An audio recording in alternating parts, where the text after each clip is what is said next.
పరిశుద్ధ గ్రంథంలో భక్తులు అనగానే మనకు గుర్తొచ్చే పేర్లలో మొదటి పేరు అబ్రాహాము గారు.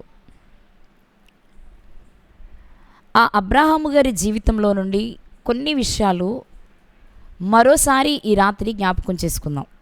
ఆయన గూర్చి చాలా విషయాలు మనం నేర్చుకున్నాం గతంలో. అబ్రాహాము గారికి 4 బిరుదులు ఉన్నాయని, ఒకటి విశ్వాసులకు తండ్రి అని. ఎందుకు ఆయన విశ్వాసులకు తండ్రి అయ్యారు అంటే, ఆయనకంటే ముందు విశ్వాసం కలిగిన వారు లేరా అంటే ఉన్నారు. హెబ్రీ పత్రిక 11వ అధ్యాయాన్ని మనం జాగ్రత్తగా పరిశీలిస్తే హేబేలు గారు మొదలుకొని విశ్వాస వీరుల జాబితా అక్కడ మనకు కనిపిస్తుంది. అబ్రహాము గారి కంటే ముందు నోవహు గారు ఉన్నారు, ఆయనకంటే ముందు హనోకు గారు ఉన్నారు, ఆయనకంటే ముందు హేబేల్ గారు ఉన్నారు. వీళ్లకు దక్కని తండ్రి, విశ్వాస విషయంలో తండ్రి అనే ఆ బిరుదు ఆయనకే ఎందుకు లభించింది అని ఆలోచించాం గతంలో మనం. దానికి సమాధానం మనకేం దొరికింది అంటే, మిగిలిన వాళ్లకు లేనిది, లేదా ఆ ముగ్గురికి లేనిది ఈయనకి ఎందుకు వచ్చింది అంటే, ఆ ముగ్గురు తమ తండ్రుల ద్వారా దేవుని గొప్పతనాన్ని తెలుసుకుని దేవుని యందు విశ్వాసం ఉంచారు. కానీ అబ్రాహాము గారి దగ్గరికి వచ్చేటప్పటికి అబ్రాహాము గారి తండ్రి ఒక అన్యుడు. మనం యెహోషువ గ్రంథం 24వ అధ్యాయం 2-3 వచనాలు చదువుకుంటాం. తన తండ్రి అయిన తెరహు యూఫ్రటీస్ నది అద్దరిని ఇతర దేవతలను ఆరాధించినట్లుగా లేఖనం సెలవిస్తుంది. అంటే తండ్రి నుండి విశ్వాసం అంటే ఏంటో, లేక దేవుడు అంటే ఏంటో, దేవునిపైన ఎలా విశ్వాసం ఉంచాలనే విషయాలు అబ్రాహాము గారు నేర్చుకోలేదు. తనకు తానుగా పరిశీలించి నేర్చుకున్నారు కనుక విశ్వాసులకు తండ్రి అయ్యారు అని నేర్చుకున్నాం. ఇక అబ్రాహాము గారికి ఉన్న మరొక బిరుదు ఏంటి అంటే నీతిమంతుడు. ఎలా నీతిమంతుడయ్యారైనా అంటే, ఎవరైనా నీతిమంతులు అవ్వాలి అంటే యేసుక్రీస్తు ప్రభు వారిని అంగీకరించాలి. మరి యేసుక్రీస్తు ప్రభు వారు వచ్చింది 2000 సంవత్సరాల క్రితం క్రొత్త నిబంధనలో కదా.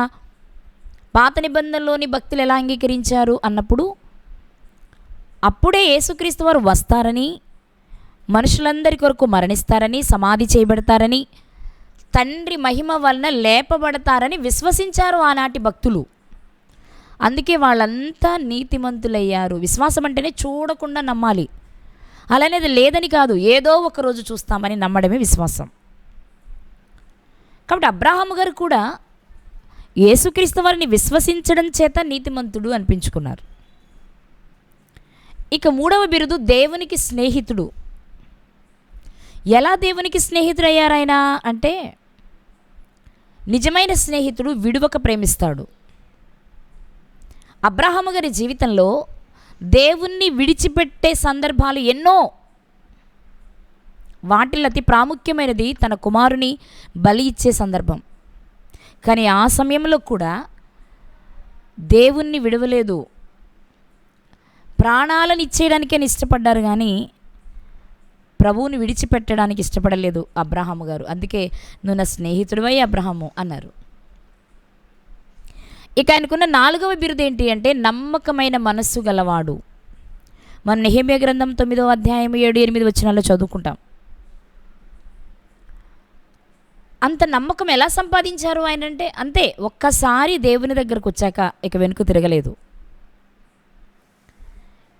ఇంకా ఆయన గురించి ఏం నేర్చుకున్నాము అంటే, మరణించిన భక్తులు, నీతిమంతులు అబ్రాహాము గారి రొమ్మున ఎందుకు అనుకుంటున్నారు?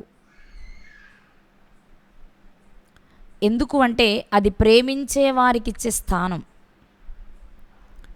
అబ్రాహాము గారిలా ఎవరు దేవుని ప్రేమిస్తారో వారందరికీ దేవుడిచ్చిన ఒక అవకాశం ఏంటి అంటే, యేసుక్రీస్తు ప్రభువారు 2వ రాకడ జరిగే వరకు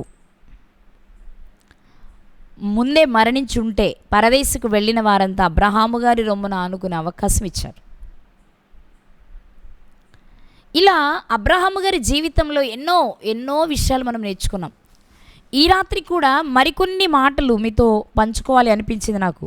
అబ్రాహాము గారు మెసొపొతేమియా దేశంలో ఊరు లేక ఊరా అనే పట్టణంలో జన్మించారు, అక్కడే కొంతకాలం జీవించారు. అక్కడ ఉండగానే దేవుడెవరా అని వెతకడం ప్రారంభించారు. వెతికి కనుగొన్నారు. అబ్రహాము గారి జీవితం నుండి మనం నేర్చుకోవాల్సింది, అసలు ఆయన జీవితం నుండి మనం ఎందుకు నేర్చుకోవాలి అనుకుంటే, మరి మనం విశ్వాసులం అయితే ఆయనకు పిల్లలుగానే బ్రతకాలి. ఆయనకు పిల్లలుగా బ్రతికే మనము మన తండ్రిగా ఆయన తన జీవితంలో ఏం చేశారో తెలుసుకోవాలి. కాబట్టి అబ్రహాము గారు దేవుణ్ణి వెదకి కనుగొని ఆయనను సేవించడం ప్రారంభించారు. ఎలా ఆయన సేవిస్తున్నారంటే చాలా నమ్మకంగా, నాకు కావాలి అనుకున్నది నేను వెతికాను, నేను కనుగొన్నది నాకు తృప్తినిస్తుంది, దేని కొరకు నేను వెతికానో, ఎవరిని నేను కనుగొన్నానో ఆయనే నిజమైన దేవుడు అని నేను విశ్వసిస్తున్నాను. ఇక నా జీవితమంతా ఆయనతోనే అని ఆయనతో సహవాసం చేయడం ప్రారంభించారు అబ్రహాం గారు. ఏది చేసినా, ఏది మాట్లాడినా ప్రతి విషయంలో దేవుడు దేవుడు దేవుడు దేవుడు అంటూ బ్రతికేస్తున్నాడు ఆయన. దేవుడు అబ్రహాము గారిని చూసినప్పుడు ముచ్చటేసింది. అబ్బా, ఎంత ఎంత మంచి కుమారుడు నాకు అబ్రహాం, ఎంత చక్కగా భక్తిని చేస్తున్నాడు, ఎంత నమ్మకంగా బ్రతుకుతున్నాడు, ఏది చేసినా నాపైనే ఆధారపడుతున్నాడు, నన్నే అడుగుతున్నాడు, నేను చెప్పిందే చేస్తున్నాడు అని చాలా సంతోషపడిపోతున్నారు. దేవుడు ముచ్చట పడిపోతూ ఉన్నారు. అలా ఉండగా దేవునికి ఒక ఆలోచన వచ్చింది. సరే, ఇంత నమ్మాడు కదా, నిజంగానే నమ్ముతున్నాడంటావా, ఒకసారి పరీక్ష చేద్దాం. ఆ పరీక్షలో గెలిస్తే చాలా సంతోషం కదా, ఒక చిన్న టెస్ట్ పెడదాం అనుకున్నారు. అనుకుని అబ్రహాము గారి దగ్గరికి వచ్చి అబ్రహ్మా అని పిలిచారు. అప్పుడు అబ్రహాము గారు, ఏంటి ప్రభువా, సెలవివ్వండి అన్నారు. అంతేగాని ప్రభువా మీరు పిలిచినప్పుడు గాఢ నిద్రలో ఉన్నాను, తర్వాత లేచి అయితే ఎక్కడో గుర్తొచ్చింది, పిలిచింది మీరే అని గుర్తు చేసుకునే పరిస్థితులు అబ్రహాము గారు లేరు. దేవుడు ఎప్పుడు పిలిస్తే, మీకు తెలిసిందే కదా, దేవుడు పిలవడం అంటే దూతల ద్వారానే. దేవుడు ఎప్పుడు పిలిచినా ఎలా ఉన్నారు ఆయన అంటే, సమూయేలు గారికి ఏలీ గారు చెప్పారే, ఈసారి నిన్నెవరైనా సమూయేలు అని పిలవగానే చిత్తమండి నేనున్నాను సెలవివ్వండి అని. ఆయన బాలుడు కాబట్టి ఏలీ గారు నేర్పించారు, కానీ అబ్రహాము గారు ఎప్పుడూ అలాగే ఉన్నారు. అబ్రహ్మా అంటే చిత్తం ప్రభువా సెలవివ్వండి, ఏంటి అంటే ఏ క్షణము పిలిచినా ఆ క్షణము ఆయనతో సంభాషించడానికి ఇష్టంగా ఎదురు చూస్తున్న వ్యక్తి అనమాట అబ్రహాము గారు. ఏం లేదు అబ్రహాం, నన్ను నమ్ముకున్నావు కదా, నా మీద నిజంగా నీకు పూర్తి నమ్మకం ఉందా? అదేంటి ప్రభువా అలా అడుగుతారు? సంపూర్ణంగా మిమ్మల్ని నేను విశ్వసిస్తున్నాను. మీరు ఏదంటే అది, మీరేం చెప్తే అది వింటా, మీరు ఏది చేయమంటే అది చేస్తా, నా సర్వం మీరే, నా సర్వస్వం మీరే. అయితే నేను ఒక చిన్న పరీక్ష పెట్టాలనుకుంటున్నానయ్యా నీకు. పెట్టండి. ఈ పరీక్షలో గెలిస్తే అప్పుడు నిజంగా నీవు నా మీద సంపూర్ణమైన విశ్వాసం ఉంచావని నమ్ముతా. అలాగే ప్రభువా, ఏంటది అంటే, నువ్వు ఈ ప్రదేశాన్ని విడిచిపెట్టి బయటకు వస్తావా? వస్తాను, మీకోసం ఏదైనా చేస్తాను, ఎందుకు రాలేను, వస్తా. ఒకసారి ఆలోచించుకో, నిజంగా వస్తావా? వస్తాను ప్రభువా. మరి నీ భార్య అడిగితే ఏం చెప్తావు? ఉన్నదే చెప్తాను, మీరు రమ్మన్నారని చెప్తాను. ఆవిడ వద్దంటే అన్నదు, నాతో వస్తుంది, తెచ్చుకుంటా. అయితే లే, బయలుదేరు, మూట కట్టుకో, నీ సామాగ్రిని సర్దుకో, బయలుదేరు. మెసొపొతేమియాలో ఉండగానే దేవుడు అతనికి సెలవిచ్చారు. ఇక్కడ ఒక్క మాట మీకు క్లారిటీ ఇచ్చి నేను ముందుకు వెళ్ళిపోతాను.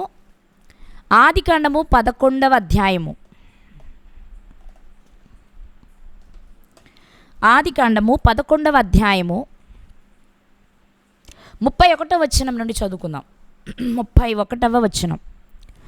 తెరహు తన కుమారుడగు అబ్రామును తన కుమారుని కుమారుడు అనగా హారాను కుమారుడగు లోతును తన కుమారుడగు అబ్రాము భార్య అయిన శారాయి అను తన కోడల్ని తీసుకుని కనానుకు వెళ్ళుటకు కల్దీయుల ఊరాను పట్టణములో నుండి వారితో కూడా బయలుదేరి హారాను మట్టుకు వచ్చి అక్కడ నివసించిరి.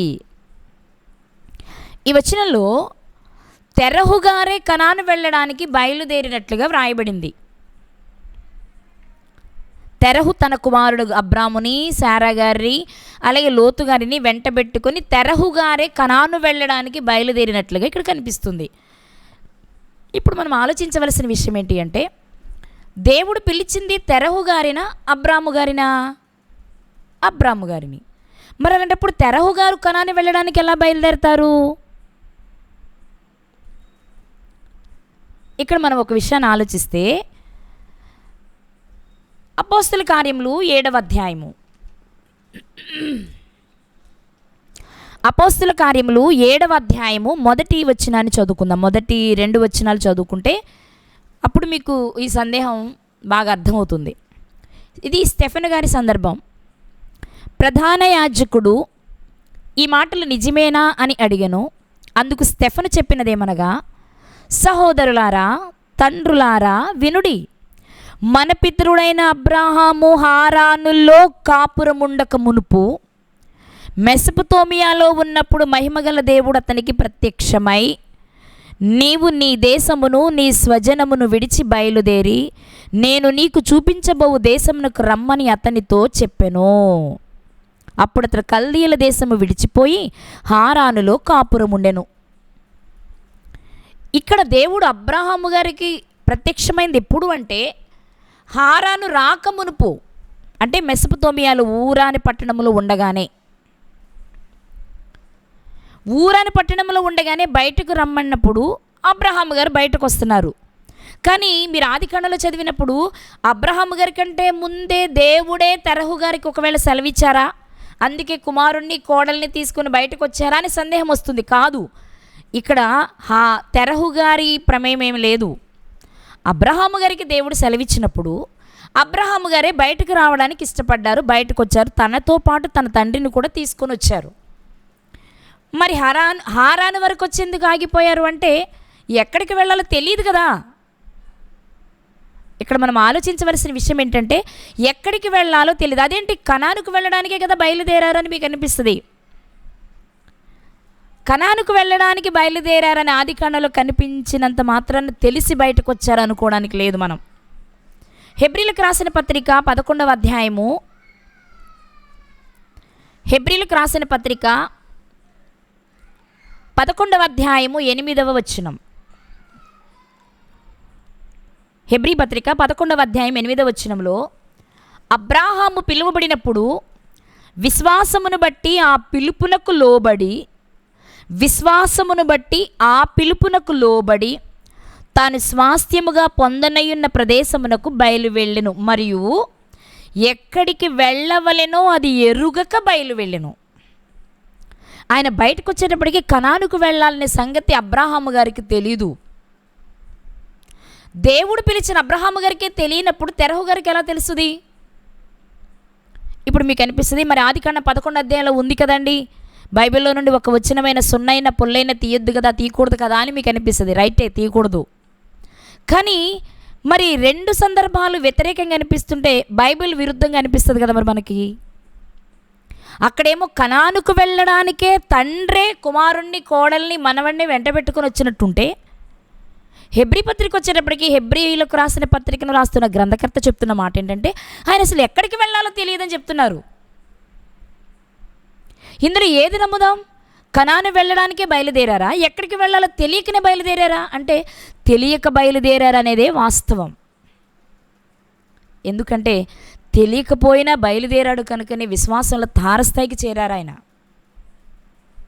మరి అక్కడ అలా ఎందుకుంది? అక్కడ మనం గమనించవలసిన విషయం ఏంటంటే, ఆదికాండమును రాసింది మోషే గారు. మోషే గారు రాసే నాటికి వాళ్ళు బయలుదేరి వచ్చేశారు. బయలుదేరి వచ్చేటప్పుడు అబ్రహాము గారు తన తండ్రిని కూడా తన వెంట తెచ్చుకున్నారు. ఆ విషయాన్ని ఆదికాండంలో ప్రస్తావిస్తున్నారు. అంటే అబ్రహాము గారు బయలుదేరింది కనాను చేరడానికి. ఇది మోషే గారి కాలానికి క్లియర్ అయిపోయింది విషయం. ఆ మాట మీరు బాగా అర్థం చేసుకోవాలి.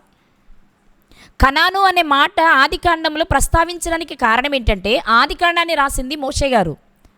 మోషే గారు రాసే నాటికి అబ్రహాం గారు ఊరు నుండి బయలుదేరింది ఎక్కడికి వెళ్ళడానికి అంటే కనానుకు వెళ్ళడానికి. ఎందుకంటే ఆయన కనాను వెళ్ళిపోయారు. ఆయన తర్వాత ఇస్సాకు, యాకోబులు జీవించారు. అక్కడ నుండి ఐగుప్తు దేశానికి అమ్మివేయబడ్డారు యోసేపు గారు. ఇది ఆదికాండపు చరిత్ర. ఆ తర్వాత వచ్చారు మోషే గారు. అప్పుడు రాస్తున్నారు మోషే గారు. మోషే గారు రాసే నాటికి అబ్రహాము గారు ఊరు నుండి బయలుదేరింది ఎక్కడికి వెళ్ళడానికి అంటే కనానుకు అనే విషయం వెల్లడైపోయింది. అందుకు రాయగలిగారు. కానీ హెబ్రీ పత్రికలో రాయబడిన మాట ఏంటి అంటే, బయలుదేరేటప్పటికి ఆయన ఎక్కడికి వెళ్ళాలో తెలియదు, చేరే వరకు తెలియదు. నువ్వు నడు పదా, నేను వెళ్ళమన్నాను, వెళ్ళు, నేను నడిపిస్తా అన్నారు దేవుడు. కాబట్టి రెండు విరుద్ధం కాదు. ఇది జరిగిపోయిన తర్వాత కొంతకాలానికి వ్రాయబడిన విషయం కాబట్టి ఇక్కడ తెలిసిన విషయంగా ప్రస్తావించబడింది అంతే. ఇది మీరు కొంచెం మనసులో పెట్టుకోవాలి. గతంలో కూడా మనం ఇలాంటి విషయాలు చాలా నేర్చుకున్నాం. కయీనుకు భార్య ఎక్కడి నుంచి వచ్చింది, కయీను నోదు దేశం ఎందుకు వెళ్ళాడు, దేశాలుగా విభాగింపబడింది పెలేగు గారి కాలమైతే కయీను గారు నోదు అనే దేశం ఎలా వెళ్ళగలిగారంటే దానికి కూడా ఇదే రీజను. అది మోషే గారి చే వ్రాయబడింది కాబట్టి మోషే గారు వచ్చే నాటికి ఆ ప్రదేశానికి నోదు అనే పేరుంది. కాబట్టి ఈ విషయాలన్నీ మనం దృష్టిలో పెట్టుకుంటేనే వాక్యం అపార్థం అవ్వకుండా అర్థం చేసుకోవడానికి వీలుంటుంది ప్రియులారా. ఓకే, కనాను వెళ్ళడానికే తెరహు గారు బయలుదేరారు. ఎందుకంటే ఇక్కడ పెద్ద వ్యక్తిగా తెరహు గారి నుండి అబ్రహాము గారి జీవితం రాయాలని దేవుడు అనుకుంటున్నారు కాబట్టి, తెరహు గారి జీవితాన్ని ముగింపు వరకు చూపించాలనుకున్నారు కాబట్టి 11వ అధ్యాయంలో తెరహు గారు ఎవరెవరితో బయటకు వచ్చారో రాయించారు. వాస్తవానికి ఆ రాక వెనుక ఆంతర్యం అబ్రహాము గారిది. అబ్రహాము గారితో తెరహు గారు కూడా ఉన్నారు కాబట్టి ఆ విషయాన్ని రాయించారు దేవుడు. ఇక బయటకు వచ్చేసారు కదా, వచ్చే ముందు జరిగిన విషయాన్ని కాస్త అక్కడికి వెళ్ళి ఆ సన్నివేశంలోనికి వెళ్ళి మనం ఆలోచన చేద్దాం. అబ్రామ్, నీకు చిన్న పరీక్ష పెట్టాలనుకుంటున్నాను. చెప్పండి ప్రభువా. మరి నేను చెప్పే ప్రదేశానికి నువ్వు వెళ్ళాలి, వచ్చేస్తావా? వస్తాను ప్రభువా, వస్తాను. వచ్చేస్తానంటున్నావు, ఎక్కడికి వెళ్ళాలో అడగవా? మీరు చెప్తారుగా ప్రభువా ఎక్కడికి వెళ్ళాలో. అంటే నేను ఎక్కడికి వెళ్ళమన్నా వెళ్ళిపోతావా? నీకంటూ ఇష్టాలు లేవా? నీకంటూ ఇష్టాలు లేవా? ఏ ప్రదేశానికి వెళ్ళాలి, ఎంత దూరం ఉంటుంది, అక్కడ ఎవరు ఉంటారు, ఎలాంటి జీవనం జీవించాలి, ఎంతకాలం ఉండాలి, మళ్ళీ ఎప్పుడు వెనక్కి రావాలి, ఇవేం నన్ను అడగవా? ఎందుకు ప్రభువా, నేను నమ్ముకున్నాను, నువ్వేది చెప్తే అది చేస్తా. నిజంగా దేవుడు అబ్రహాము గారిని పిచ్చిగా ఇష్టపడడానికి, మళ్ళీ చెప్తున్నా, అబ్రహాము గారు దేవుణ్ణి పిచ్చిగా ఇష్టపడటం కాదు, దేవుడే అబ్రహాము గారిని పిచ్చిగా ప్రేమించడానికి కారణం ఈరోజు మనం ఆలోచిస్తే అర్థమవుతుంది. ఏంటది అంటే, బయలుదేరుతాను ప్రభువా, ఎక్కడికో చెప్పండి కదా. ఎవరైనా సరే బయలుదేరాలంటే ఏం చేస్తాం? ప్రయాణం ఉంది అంటే ఏం చేస్తాం? బాబు నువ్వు పలానా నువ్వు మేము చెప్పినట్టు ప్రయాణం చేయాలయ్యా, ఊరు వెళ్ళి రావాలి అన్నాం అనుకోండి, వెంటనే అడిగే ప్రశ్న ఏంటంటే ఏ ఊరు వెళ్ళాలండి, ఎప్పుడు వెళ్ళాలి అని అడుగుతాం. అబ్రహాం గారు కూడా అడుగుంటారేమో. ఒకవేళ అడిగుంటే దేవుడు అన్నారు, నేను చెప్తాను అబ్రహాం, నువ్వు ముందు బయలుదేరు, నడుస్తూ వెళ్ళు, నేను ఆగమన్న చోట ఆగు, గుడిసేసుకో అంటే గుడారం వేసుకో, మళ్ళీ నేను చెప్పడు దాన్ని పీకేసి బయలుదేరి ప్రయాణం సాగించు. అలాగే ప్రభువా. సరే అలాగే నాకు తల బాగానే ఊపుతున్నావు, మీ ఆవిడ అడిగితే ఏం చెప్తావయ్యా, శారమ్మ అడిగితే ఏం చెప్తావు? ఇదే చెప్తాను ప్రభువా, మీరు నన్ను రమ్మన్నారని అనుంటారేమో కదా. లేదా అంటే ఇవి మనం ఊహించుకోవాల్సినవే. లేదా వెళ్ళు అనగానే అలాగే ప్రభువా వెళ్తాను అని తలదించుకొని వచ్చేసారేమో. కానీ వెళ్ళమన్నారు, వెళ్తానన్నారు. ఇంత మాత్రానికే దేవుడు ప్రేమించి ఆయన కోసం చెప్పిన మాట, ఆయన గురించి చెప్పిన మాట ఒకటి మనం చూసుకుంటే, ఆదికాండము 12వ అధ్యాయము మొదటి 2 వచనాలు, ఇంకా చెప్పాలంటే 3 వచనాలు చదువుకుందాం. ఆదికాండము 12వ అధ్యాయము మొదటి 3 వచనాలు. యెహోవా ఇలా అంటున్నారు, నీవు లేచి నీ దేశము నుండి, నీ బంధువుల యొద్ద నుండి, నీ తండ్రి ఇంటి నుండి బయలుదేరి నేను నీకు చూపించు దేశమునకు వెళ్ళు. నేను నీకు చూపించు దేశమునకు వెళ్ళు. ఇక్కడ మీరు పట్టుకోవలసిన మాట చూపించు దేశమునకు వెళ్ళు. నేను ముందు వినిపించను నువ్వు ఎక్కడికి వెళ్ళాలో. పలానా ఊరు అని పేరు చెప్పను, పేరు నీకు వినిపించను.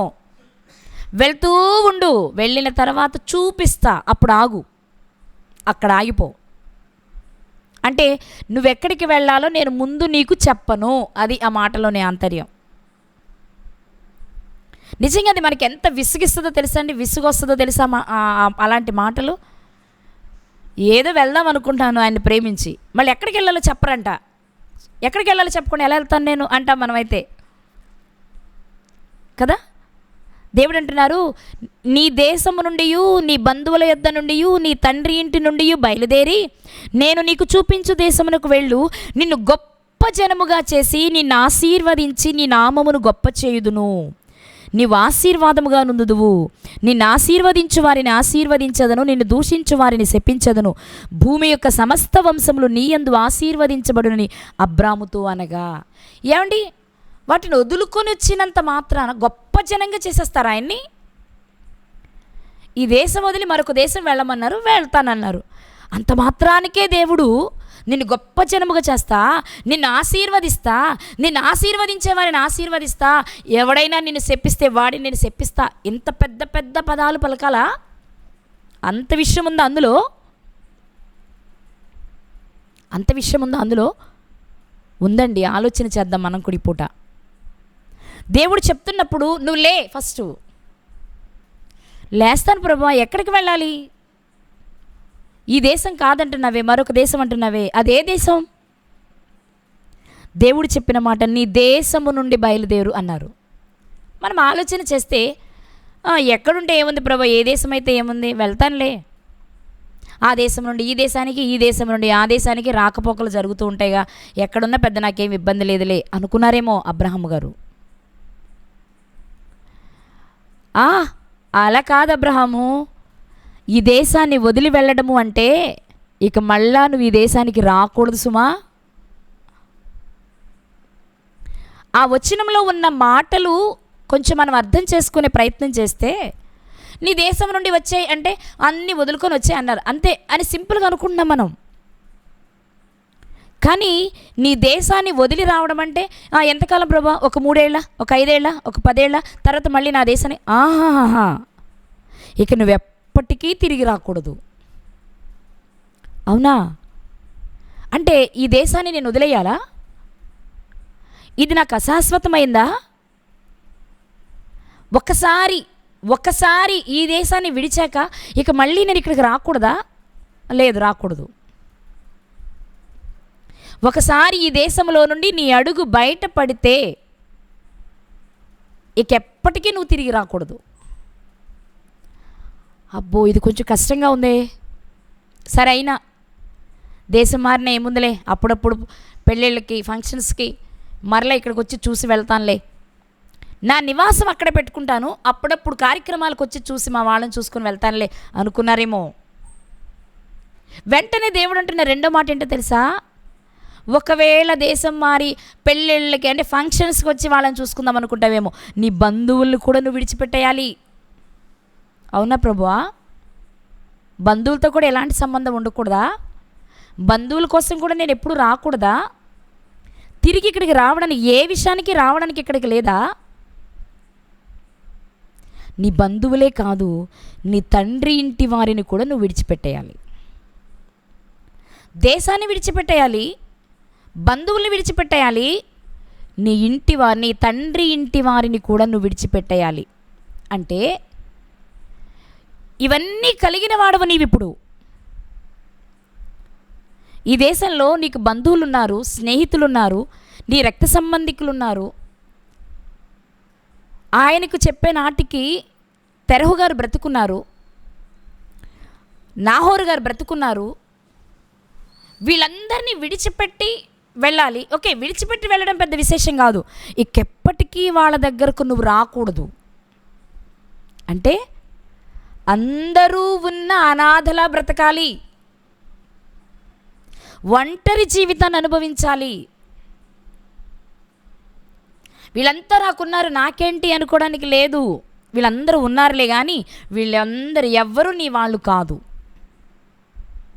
ఎవరితో నీకు ఎలాంటి సంబంధం ఉండకూడదు. ఈ బంధాలన్నీ తెంచుకొని ఈ దేశాన్ని విడిచి నేను చూపించే దేశానికి నువ్వు రావాలి. ఈ మాటల్లో చాలా ఆంతర్యం ఉంది. మనకి చాలా ఆధ్యాత్మిక పాఠాలు ఉన్నాయి. దేవుడు చూపించే దేశం భౌతికంగా భూమి మీద అబ్రహాము గారికి కనానేమో కానీ మనకు పరమ కనాను. ఆ కనాను చేరాలి అంటే ఈ లోకంలో ఉన్న బంధాలన్నీ విడిచిపెట్టాలి. వీటి మీద మమకారమే ఉండకూడదు. తల్లని, తండ్రిని, భార్యని, భర్తని, పిల్లలని, సంపాదనని, పశువులని, అదని ఇదని, స్నేహితులని, ఎవ్వరి మీద మక్కువ ఉండకూడదు. అందరితో ఉండు, కానీ ఎవరితోనూ బంధం కలిగి ఉండకు. అమ్మో, ఆయన లేకపోతే నేను బ్రతకలేనేమో, ఆమె లేకపోతే నేను బ్రతకలేనేమో, అది రాకూడదు. ఉన్నా లేకున్నా ఈ బంధాల నుంచి బయటకు రావాలి. ఈ దేశాన్ని విడిచి మరొక దేశానికి వెళ్ళాలి. అది చూసే దేశమే. చూసే వరకు విన్న పూర్తి స్థాయిలో అర్థం కాని లోకం, అర్థం కాని దేశం. అది పరదేశము, పరాయి దేశము, పరలోకము. ఆ పరలోకాన్ని స్వతంత్రించుకోవాలంటే ఈ బంధాలన్నిటినీ విడిచి వస్తే అప్పుడు ఆశీర్వదించబడతావు. ఇప్పుడు అబ్రహాము గారు ఆలోచించుకొని ఉంటారు కదా, నాకు అందరూ ఉన్నారు కానీ అందరినీ విడిచిపెట్టి వెళ్ళిపోవాలా నేను? అలా వస్తే ఆశీర్వదిస్తా. ఎంత ఆశీర్వదిస్తానో తెలుసా? ఎంత ఆశీర్వదిస్తానో తెలుసా? నేను నిన్ను ఆశీర్వదించడం కాదు, ఎవరైనా సరే నిన్ను ఆశీర్వదిస్తే వాళ్ళను కూడా ఆశీర్వదిస్తా నేను. అంటే ఉదాహరణకి చిన్నపిల్లల్ని మనము ఆశీర్వదిస్తూ ఉంటాం. వాళ్ళ బర్త్డేస్ అప్పుడు కానీ, వాళ్ళు ఏదైనా మంచి పని చేసినప్పుడు కానీ, చక్కగా మాట్లాడినప్పుడు కానీ గాడ్ బ్లెస్ యూ నానా అంటాం మనం కదా. అబ్రహాము గారి విషయంలోనంట, అబ్రహాము గారి పనులను చూసి కానీ, అబ్రహాము గారి మనసు చూసి కానీ, అబ్రహాము గారు చేస్తున్న క్రియలను బట్టి కానీ ఎవరైనా అబ్రహాం నువ్వు చాలా మంచివాడివి నాయన, నిన్ను దేవుడు దీవించునుగాక అన్నారనుకోండి, నా మాట మీకు అర్థమవుతుంది కదా. ఎవరైనా అబ్రహాము గారిని చూసి అబ్బా ఈ అబ్బాయి చాలా మంచివాడే, ఈ వ్యక్తి చాలా మంచివాడే, చాలా నమ్మకంగా ఉన్నాడే, నెమ్మదిగా ఉన్నాడే, చాలా ఒబీడియంట్గా ఉన్నాడు కదా అని గాడ్ బ్లెస్ యూ నానా అని అంటాం కదా సహజంగా. అలా ఎవరైనా అబ్రహాము గారిని అంటేనంట, ఎవరైనా అబ్రహాము గారిని ఆ మాట అనేట్లోపే దేవుడు అక్కడి నుండి ఆ మాట అన్న వ్యక్తిని ఆశీర్వదిస్తాడట.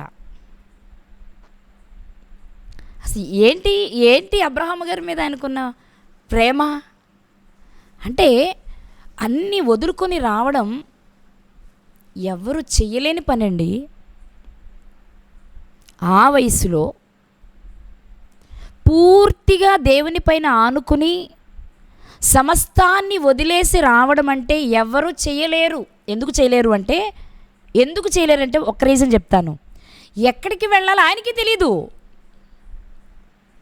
బయలుదేరినప్పుడు దేవుడు నాకు ప్రత్యక్షమయ్యాడండి, నిన్ను కనాను దేశం వెళ్ళమన్నారు అని అడ్రస్ చెప్తే నమ్మేవాళ్ళు సమాజం. అప్పుడు ఆయనకు కూడా ఒక నమ్మకం కలిగేది మామూలుగా అయితే. కానీ ఎక్కడికి వెళ్ళాలో ఆయనకే తెలియదట. మామూలుగా అనుకుందామండి, బ్యాగ్లన్నీ సర్దుకొని భార్యని వెంట పెట్టుకుని అబ్రహాము గారు బయలుదేరుతున్నప్పుడు ఏ ఊరు వెళ్తున్నావు నాయన అని ఎవరైనా అడిగితే ఏం చెప్పాలైనా? నాకే తెలియదండి అంటే ఎలా చూస్తుంటుంది సమాజం? నీకే తెలీదా? ఆహాహాహా, తెలియకుండానే బయలుదేరేసావా? మరి తెలియకుండా బయలుదేరుతున్నావు, మధ్యలోకి వెళ్ళిన తర్వాత నిన్న ఆ దేవుడు వదిలేస్తే ఏం చేస్తావు? దేవుడు అని బయలుదేరావు కదా, ఆయనే చూసుకుంటాడని బయలుదేరావు కదా. నిజంగా ఆయన నీకు ప్రత్యక్షమైతే, ఆయన ఉన్నదే నిజమైతే ఎక్కడికి వెళ్ళాలో ఎందుకు చెప్పు అనుండ్రా? అప్పుడు అనిపిస్తుందండి సందేహం, అవును కదా, నేను ఎలాగో రావడానికి బయలుదేరాను కదా, వస్తానని మాటిచ్చాను కదా, మరి దేవుడు ఎందుకు నేను చేరవలసిన ప్రదేశాన్ని గురించి చెప్పలేదు నాకు? అసలు ఇంతకీ నాకు ప్రత్యక్షమైంది దేవుడేనంటావా అనే సందేహం వచ్చింది అనుకోండి, ఆయన విశ్వాసులకు తండ్రి అయ్యేవారు కాదు. ఏమనండి, దేవుడు చెప్పలేదు, ఆయన నన్ను తీసుకెళ్తాడు, ఆయన ఎక్కడ తీసుకెళ్తే అక్కడికి వెళ్తా, నీట ముంచినా పాల ముంచినా ఆయనదే భారం, నాకేమీ సందేహం లేదు అనుకుని గుడ్డిగా నమ్మి బయలుదేరాడండి. అందుకే తండ్రి అయ్యారు ఆయన. నిజంగా మీరు ఆలోచించండి, లోకల్లో మీరు ఆలోచిస్తే మన పిల్లలకి ఎవరికైనా ఉద్యోగం వస్తే అప్పటి వరకు వారున్న ప్రదేశాన్ని విడిచి మరొక ప్రాంతానికి వెళ్ళాల్సి వస్తే ఎంత ఏడుస్తారో.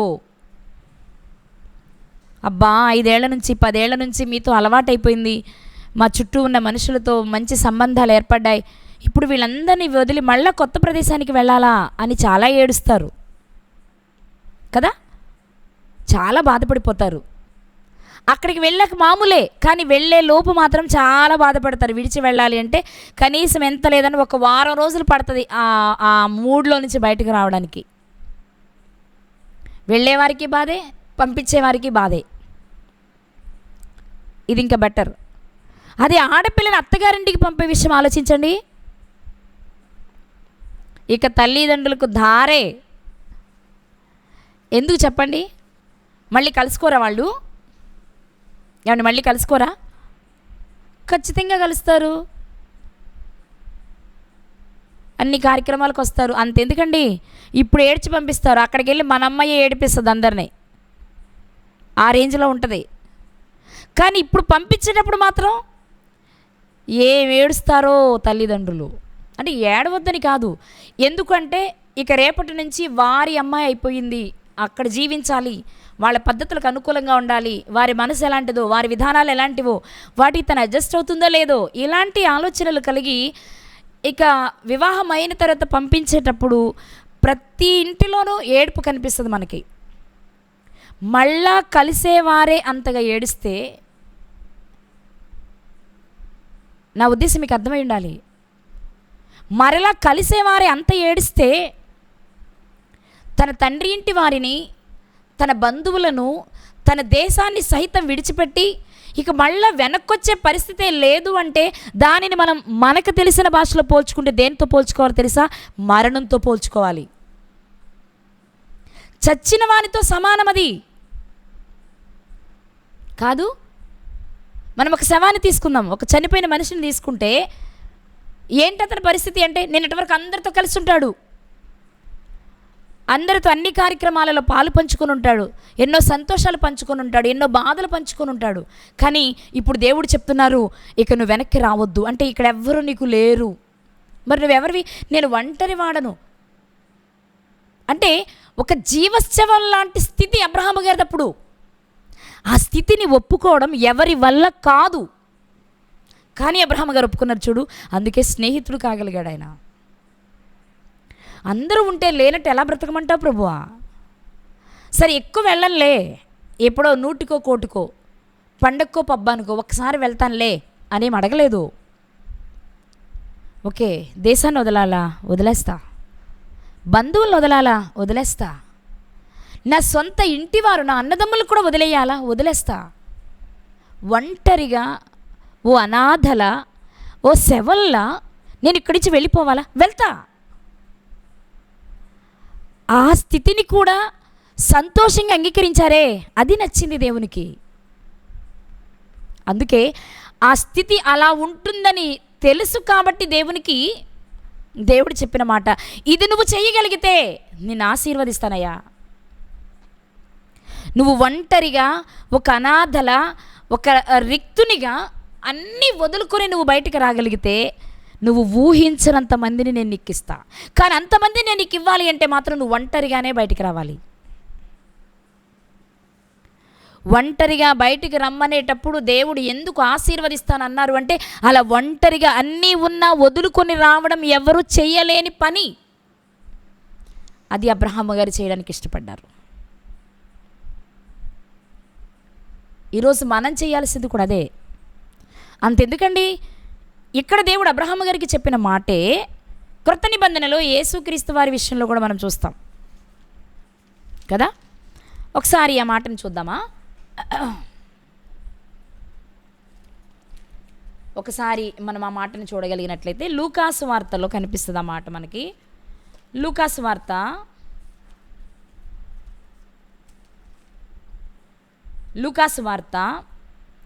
9వ అధ్యాయము 62వ వచనము.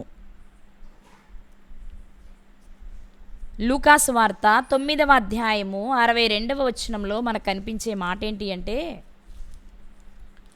యేసుక్రీస్తు వారు ఇలా అంటున్నారు, నాగటి మీద చేయి పెట్టి వెనుక తట్టు చూచువాడెవడు దేవుని రాజ్యానికి వారసుడు లేక పాత్రుడు కాడు.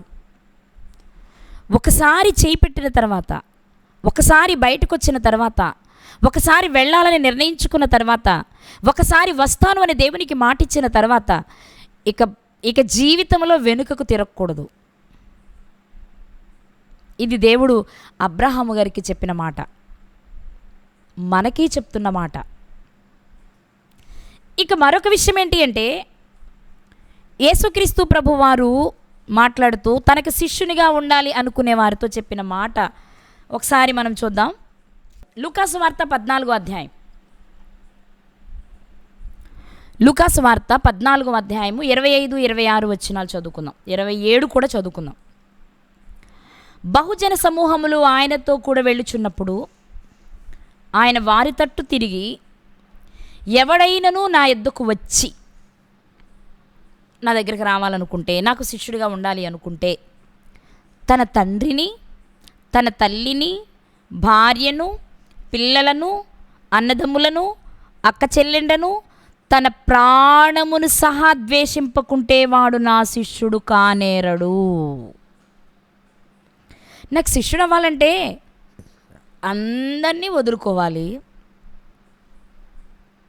ప్రాణాన్ని కూడా, ప్రాణం మీద కూడా మక్కువ ఉండకూడదు. మరి ప్రాణం మీద మక్కువ ఉన్నవాడు ఏం చేస్తాడు? ఏమి తిందునా, ఏమి త్రాగుదమో, ఎలా సుఖిద్దామా అని ఆలోచిస్తూ, ప్రాణమా తినుము, త్రాగుము, సుఖించుము, సంతోషించమని అడిగితే ఆ ప్రాణం తీసేస్తాడు. కానీ ప్రాణం మీద మక్కువ ఉండకూడదు. ప్రాణం ఉంది కాబట్టి దానిని దేవుని పనికి ఎలా వాడాలో మొక్కుకొని అలా జీవించాలి. మీరు బాగా ఆలోచిస్తే అబ్రహాము గారికి దేవుడు ఏ మాట ఆనాడు సెలవిచ్చారో అదే పని ఈనాటికి చేయాలి అని యేసుక్రీస్తు వారి ద్వారా తండ్రి మనకు తెలియచేసిన విషయం. ఒకసారి ఆయన దగ్గరకు వస్తే వేటి మీద మమకారం ఉండకూడదు. అలానే వీళ్ళందరూ వదిలేసుకోండి, విడాకులు తీసేసుకోండి, తల్లిదండ్రులు అనాథాశ్రమంలో పడేసేయండి, పిల్లలు అనాథలుగా దిక్కులేని వాళ్ళగా వదిలేయమని నేను చెప్పట్లేదు సుమా. వీళ్ళందరితోనూ ఉండాల్సిందే, కానీ వీళ్ళందరికంటే ఎక్కువగా దేవుణ్ణి ప్రేమించాలి. కానీ ఆ రోజు అబ్రహాము గారికి చెప్పిన మాట ఏంటో తెలుసా? వాళ్ళని కూడా ప్రేమించు, కానీ వాళ్ళకు నువ్వు కనపడకూడదు, వాళ్ళ దగ్గరికి నువ్వు వెళ్ళకూడదు, వీళ్ళందరినీ వదిలేసి నువ్వు ఒక్కడవే బయటికి రా. ఇది కష్టం కదా ప్రభువా. కష్టమైతే మరి నేను నిన్ను ఆశీర్వదించలేను, గొప్ప జనముగా చేయలేను, నీ నుండి నా కుమారుణ్ణి పంపలేను. అది జరగాలంటే నువ్వు ఇవన్నీ వదులుకుని రావాలి.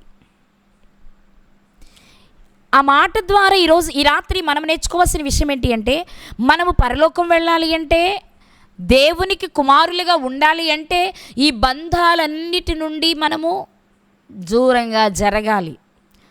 విడిచిపెట్టేమని కాదు నా ఉద్దేశం అండి. వారి మీద మమకారం కాదు. ఎంతవరకు ప్రేమించాలో అంతవరకు ప్రేమించు, ఎంతవరకు జాగ్రత్త తీసుకోవాలో అంతవరకే జాగ్రత్త తీసుకో. అతిగా ప్రేమిస్తే నీ అతి ప్రేమ వల్ల వాళ్ళకి అనర్థమే, ఈ అతి ప్రేమ వల్ల నీకు అనర్థమే, లేక నాకు అనర్థమే. ఏంటి అంటే ఆశీర్వాదాన్ని పొందుకోలేవు, ఏంటి అంటే నిత్య జీవాన్ని స్వతంత్రించుకోలేము. ఈ రాత్రి దేవుడు అబ్రహాము గారి జీవితం ద్వారా మనకు నేర్పిస్తున్న విషయం, ఎందుకబ్బా ఆయనను అంత గొప్పగా చేస్తారన్నారు అని ఆలోచిస్తే, ఆయన అడిగిన దానికి తల వంచడమే కాదండి, క్రియలలో చేసి చూపించారు. అసలు నాకు అనిపించింది దాన్ని ధ్యానిస్తున్నప్పుడు, విశ్వాసం అనే పదం లేక విశ్వాసాన్ని క్రియ రూపంలో చూపించాలి అనే విషయం అబ్రహాం గారి కోసమే వచ్చాయా అనిపించింది. ఆయన జీవితంలో జరుగుతున్న ప్రతిదానిని చూసి ఇగో ఇది ఉండాలి, ఇది ఉండాలి, తర్వాత తరాల వారు ఇది చెయ్యాలి, ఇది చెయ్యాలి, ఇదిగో విశ్వాసంగా ఉండాలి, విశ్వాసాన్ని క్రియల్లో చూపించాలి, క్రియల్లో చూపించకపోతే అది మృతం. క్రియల్లో చూపించేటప్పుడు మృతులైనా పర్వాలేదేమో కానీ క్రియలు లేకపోతే మృతమే, చాలా డేంజర్. నిజంగా అండి, ఆ విషయంలో అబ్రహాము గారు వెనుకంజ వేయలేదు. అందుకే విశ్వాసులకు తండ్రే కాదు, దేవునికి స్నేహితుడయ్యారు. అది మొదలుకొని వెనుక తిరగలేదు. నాగటి మీద చెయ్యి పెట్టిన అబ్రహాము గారి జీవితం వెనుక చూడలేదు. ఏ విషయంలో భార్య వలన ఎలాంటి ఇబ్బంది రాలేదంటారా? కుటుంబంలో ఖచ్చితంగా వస్తాయి, వారిది కుటుంబమే కదా. కానీ వారి విశ్వాస జీవితంలో దేవునిపైన ఆధారపడి బ్రతకడం వలన ప్రతి సమస్యను చిరునవ్వుతో పరిష్కరించుకోగలుగుంటారు వాళ్ళు. ఇరువురు దేవునిపైన ఆధారపడి జీవించడం చేత సాయంత్రం అయ్యేటప్పటికే వారి కోపతాపాల నుంచి బయటకు వచ్చేసి ఉంటారేమో. మాదిరికరమైన జీవితాన్ని అందించారండి అబ్రహాము గారు ఆ రోజు. ఇలా జరిగిపోతున్నాయి రోజులు, ప్రయాణం చేస్తూనే ఉన్నారు. మధ్యలో దేవుడు చెప్పిన చోట ఆగుతున్నారు, ప్రయాణం చేస్తున్నారు, ఆగుతున్నారు, ప్రయాణం చేస్తున్నారు, వెళ్ళిపోతూ ఉన్నారు. దేవుడు కూడా ఓకే, నేను అనుకున్నట్టే చేశాడు కదా, బాగుంది, నా మీద సంపూర్ణ విశ్వాసం ఉంది ఇతనికి, కాబట్టి విశ్వాసులకు తండ్రి అయిపోతాడు, ఇతను నిజంగా గొప్ప జనం చేద్దాం అనుకున్నారు. కొంతకాలం గడిచిపోయింది. ఎంతకాలం గడిచిందో చెప్పనండి. బయటకు రమ్మని దేవుడు చెప్పినప్పుడు వయసు మనకు తెలియదు, కానీ హారాను నుండి బయలుదేరేటప్పుడు మాత్రం అబ్రహాము గారి వయసు 75 సంవత్సరాలు. హారాను నుంచి బయలుదేరేటప్పటికి 75 సంవత్సరాలు. 75 సంవత్సరాల నుండి మనం లెక్కలు కట్టుకుంటూ వెళ్తే అబ్రహాము గారికి 100 సంవత్సరాల వయసులో కొడుకు పుట్టారు, ఆయన ఇస్సాకు గారు. అంటే అప్పటికి 25 సంవత్సరాలు గడిచింది. ఇస్సాకు గారికి ఒక 15 సంవత్సరాల వయసు వచ్చింది. అంటే అబ్రహాము గారికి 40, అంటే 125 అనుకుందాం, 115 సంవత్సరాలు అనుకుందాం, క్షమించాలి, 115 సంవత్సరాలు. అంటే దేవుడు అన్నీ విడిచిపెట్టి రమ్మని చెప్పిన నాటి నుండి 40 సంవత్సరాల వరకు ప్రశాంతంగానే జరిగిపోయింది ఆయన జీవితం. వెళ్తున్నారు, ఆగమంటే ఆగుతున్నారు, చెప్పింది చేస్తున్నారు, చేసుకుంటూ పోతున్నారు. ఇప్పుడు దేవుడు అనుకున్నారు, అప్పుడు చెప్పినట్టే ఉన్నాడంటావా విశ్వాస విషయంలో? ఇంకొంచెం ఏమైనా సన్నగిల్లాడంటావా? ఎందుకంటే మరి నేను ఆశీర్వదించాలి కదా, బహుజనులకు తండ్రిని చేయాలి కదా, కాబట్టి మరో చిన్న టెస్ట్ పెడదాం అనుకున్నారు దేవుడు. మళ్ళీ పిలిచారు, అబ్రహామా అన్నారు. చిత్తం ప్రభువా, సెలవేయండి. ఏం లేదు అబ్రహాం, నిన్ను ఒకటి అడగాలనుకుంటున్నాను, నా కోసం చేస్తావా? నీకోసం నా ప్రాణం ఇమ్మన్నా ఇచ్చేస్తాను ప్రభువా అన్నారు. నీ ప్రాణం వద్దులే కానీ నీ ప్రాణప్రదమైన కొడుకునివా అని అడిగారు. ప్రభువా, నువ్వు పిలిచినప్పుడే నేను అలా ఇలా కాస్త అటు ఇటుగా ఉన్నాను అప్పుడు విశ్వాస విషయంలో, అప్పుడే నీ కొరకు అందరినీ వదులుకొని రాగలిగినప్పుడు ఇది నాకెంత అనుకున్నారండి అబ్రహాం గారు. అనుకుని ఎక్కడిమ్మంటావు ప్రభువా, ఎక్కడిమ్మంటావు? మనం చాలాసార్లు మాట్లాడుకున్న విషయాలు ఇవి కదా. ఏంటి ప్రభు అలా అడుగుతున్నావు, ఇంకేదైనా అడుగు, లేదా నా దగ్గర పనివారు, నా ఇంట పుట్టి పెరిగిన పనివారు 318 మంది ఉన్నారు, వాళ్ళలో ఎవరినైనా ఒక్కడిని ఇచ్చేయమంటావా? వేసేస్తా. అలా కాదు. పోనీ నన్ను తీసుకుంటావా? అంత అయిపోయింది. అది కాదు. చాలా వెండి బంగారము పశువులు కలిగిన బహుధనవంతుడు కదా అబ్రహాము గారు, వాటిలో ఏదైనా ఇమ్మంటావా? ఇవేమీ అనలేదండి అబ్రహాము గారు. ఇవన్నీ అనొచ్చు, అవకాశం ఉంది ఆయనకి, కానీ అలా అడగలేదు. మీకేది ఇష్టమైతే అది నేను చేస్తా. ఈరోజు మనం మాట్లాడుకున్న అబ్రహాము గారి జీవితంలో అడుగడుగున మీకు యేసుక్రీస్తు వారు కనిపించాలి. మీరేది అడిగితే అది చేస్తా, మీరేది ఇవ్వమంటే అది ఇచ్చేస్తా. అయితే మరి నీ కొడుకునిస్తావా? ఇస్తా. చూద్దాం ఎంతవరకు ఇస్తావో. 3 దినముల ప్రయాణం అంత దూరం పెట్టారు. 3 దినాలు వీళ్ళిద్దరే కలిసి ప్రయాణం చేసే పరిస్థితిని పెట్టారు. ఆ ప్రయాణంలో ముద్దుగా మాట్లాడే పరిస్థితిని కూడా కల్పించారు దేవుడు. ఆ ఇస్సాకు గారు మాట్లాడే మాటలను బట్టి కానివ్వండి, 3 దినాలు కలిసి ప్రయాణం చేస్తున్నప్పుడు ఉండే అనుబంధాన్ని బట్టి కానివ్వండి, అబ్రహాం ఎక్కడైనా వెనుక పడతాడా టెస్ట్ చేసుకుంటున్నారు దేవుడు. ఎక్కడా వెనుకాడలేదండి. అసలు ఎంత ధైర్యం కావాలి తన కన్న బిడ్డని తన చేతులతో కాళ్ళు చేతులు కట్టి కత్తెత్తి నరకడం అంటే అసలు ఏ తండ్రి చేయగలడు ఆ పని? మీరు చెప్పండి.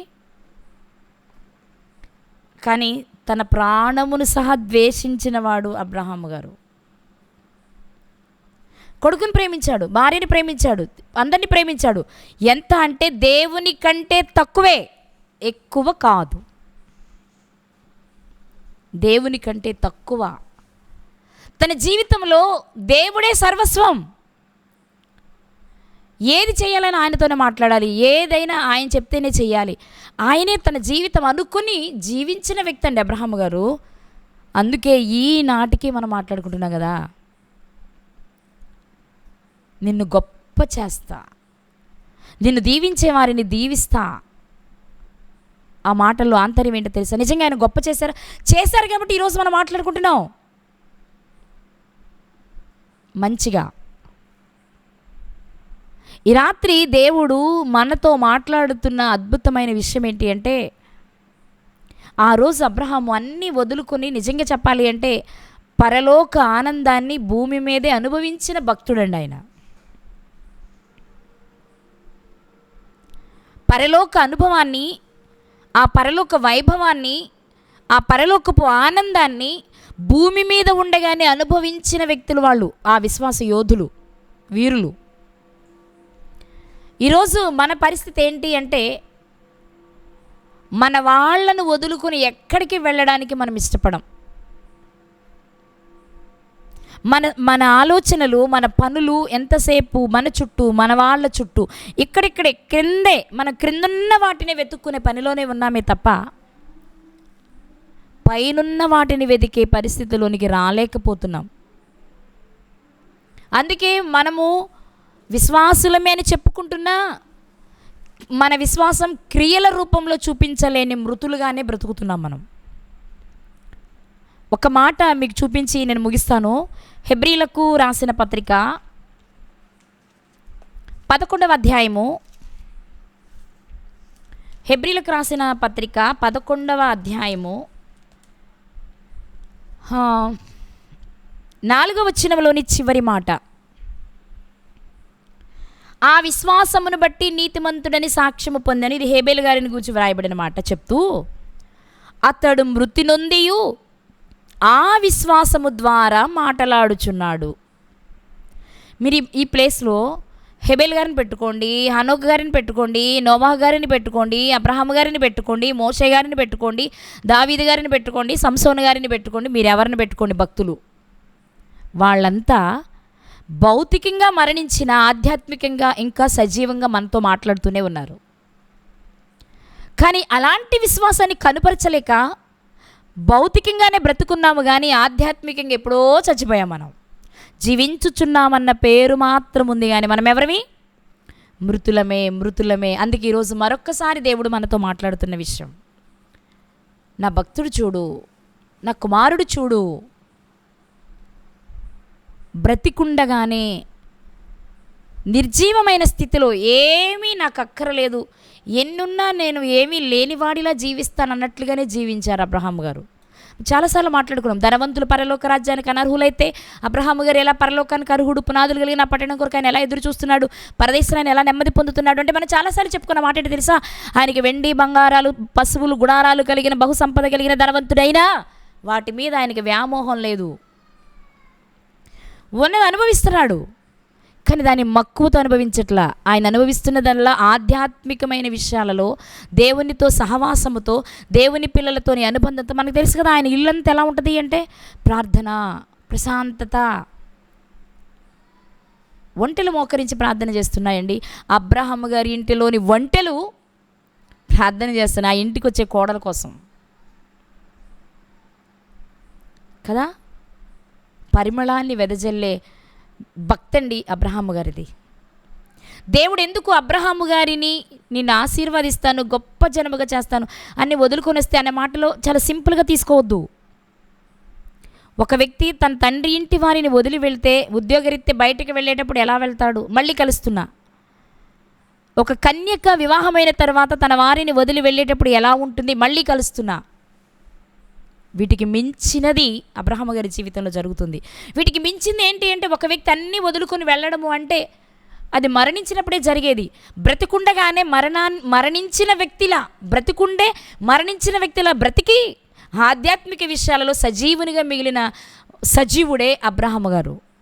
ఈరోజు మనము ఆ స్థితికి ఎదిగితేనే మనము ఆశీర్వాదానికి వారసులం అవుతాం. మనం ఆ స్థితికి ఎదిగితేనే దేవుడు మనకు తండ్రి అవుతారు. ఆ స్థితికి మనం ఎదిగితేనే అబ్రహాము గారు కూడా విశ్వాస విషయంలో మనకు తండ్రి కాగలడు. కానీ మన విశ్వాసం ఎక్కడుంది, ఏ స్థాయిలో ఉంది, ఎలా జీవిస్తున్నామో ఒకసారి ఆలోచించండి ప్రియులారా. అయ్యో మేము విశ్వాసులమండి, 30 ఏళ్ల క్రితమే రక్షణ పొంది విశ్వాసంలో కొనసాగుతున్నాం, మేము భక్తి పరులం అనుకుంటున్నారా? మంచిదే, మిమ్మల్ని అనుకోవద్దనట్లా. కానీ మీ భక్తిని ఒకసారి టెస్ట్ చేసుకోండి. అబ్రాహాము గారిలానే అన్నీ ఉన్నా ఏమీ లేనట్లుగా బ్రతకగలుగుతున్నామా? బ్రతికుండే చనిపోయిన వారిలా భౌతికంగా మనం బ్రతకగలుగుతున్నామా? అన్నీ కావాలి అని వాటి కొరకే పరిగెత్తి ఏమీ సాధించలేక రిక్తహస్తాలతో వెనక్కి తిరిగి నిర్జీవమై జీవశ్చవాల్లా బ్రతుకుతున్నామా? ఒకసారి పరీక్ష చేసుకుందాం. మనం అబ్రహాము గారికి పిల్లలు కావాలన్నా, దేవునికి పిల్లలు కావాలి అన్నా, విశ్వాస విషయంలో దేవునిని ఈ లోకంలో ఘనపరిచి దేవుడు నా లోకాన్ని స్వతంత్రించుకోవాలి అంటే ఎన్ని ఉన్నా లేనట్లుగా, ఆయన ఏది చెప్తే అది చేసేటట్లుగా మనం ఉండాలి. అలా ఉన్నామా? ఒకవేళ లేకపోతే ఉండే ప్రయత్నం చేద్దాం. అలాంటి ప్రయత్నం కనుక మనం చేయగలిగితే దేవుడు సహాయం చేస్తారు. ఆయన సహాయాన్ని పొందుకొని, ఆయన కృపను పొందుకొని పరలోకాన్ని స్వతంత్రించుకోవచ్చు. కనుక పరలోకాన్ని స్వతంత్రించుకోవడానికి దేవుడు మార్గాలు తెరిచినప్పుడు ఆ మార్గం గుండా ప్రయాణం చేసి దేవుడు అనుకున్న ఆ స్థానాన్ని మనం స్వతంత్రించుకోవాలి. అలా ఉండాలి అంటే విశ్వాస విషయంలో చెక్కు చెదరని వారిగా, పరిపూర్ణ విశ్వాసం కలిగిన వారిగా ఉండే ప్రయత్నం చేయాలి. అలాంటి ప్రయత్నం చేద్దాం. దేవుని సహాయాన్ని పొందుకుందాం, నిత్యరాజ్యాన్ని స్వతంత్రించుకుందాం. అలాంటి కృప దేవుడు మనందరికీ దయచేయునుగాక. ఆమెన్.